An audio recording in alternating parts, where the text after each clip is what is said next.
จำได้ว่าน้องยูอยู่ไหนปิดจำไม่ได้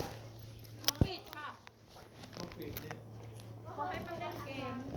เขาเดินไปตรงนั้นเขาไม่ให้ไป อ๋อแสดงว่าเขาให้เล่นเกมตรงนู้นและนี่เขียนอะไรไว้เนี่ยเขาให้ทำอะไร ไม่ บ้าง รู้สิเขาเดินเข้าไปแถวนั้น เราจะไปเล่นเกมยังไงเกมกับเด็กๆอ่ะแล้วต่อก็ ถามเพื่อนมีเยอะใช่ถามตามนั้นแหละเขาไม่บ แล้ว อก ไง ว่า เรา ไป จะ ที่ เข้า ห้อ ไป ง ดูก็คือเพื่อนทำอะไร